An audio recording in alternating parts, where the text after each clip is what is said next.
और इस वक्त की बड़ी खबर आपको बता दें, महाराष्ट्र से आ रही है। महाराष्ट्र में मंत्रिमंडल का विस्तार लटकने के बाद अब मंत्रियों और राज्य मंत्रियों के अधिकार सचिवों को सौंप दिए गए हैं।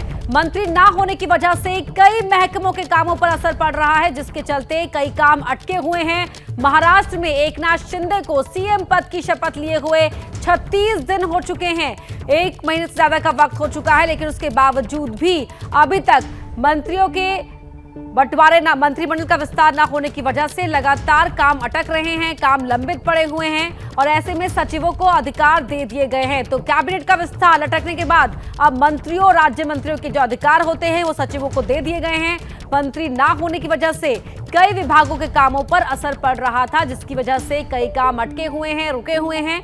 और महाराष्ट्र में एकनाथ शिंदे को सीएम पद की शपथ लिए हुए 36 दिन हो चुके हैं, लेकिन मंत्रिमंडल में कौन कौन होगा, कैबिनेट विस्तार को लेकर अब तक बात नहीं बन पाई है। तो ऐसे में मंत्री चुने नहीं गए हैं, जिसके बाद काम लगातार प्रभावित हो रहे थे, काम रुके हुए थे और अब मंत्रियों और राज्य मंत्रियों के अधिकार सचिवों को सौंपने की बात निकलकर सामने आ रही है। तो कैबिनेट विस्तार लटकने की वजह से फैसला लिया गया। 36 दिन बाद भी नहीं हो चुका है मंत्रिमंडल विस्तार और मंत्रिमंडल विस्तार न होने की वजह से काम लटके हुए हैं, विकास कार्यों में बाधाएं आ रही हैं।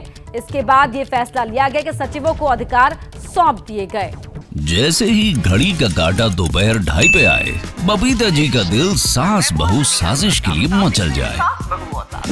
और ये है इनकी बहू, पूरे दिन ऑफिस की टेंशन हो जाए गॉन जब ये करें अपना फेवरेट शो फ्री टाइम पे ऑन। इनकी तरह आप भी देखिए अपना फेवरेट शो अपने टाइम पर और डाउनलोड कीजिए एबीपी लाइव ऐप अपने स्मार्ट टीवी पर।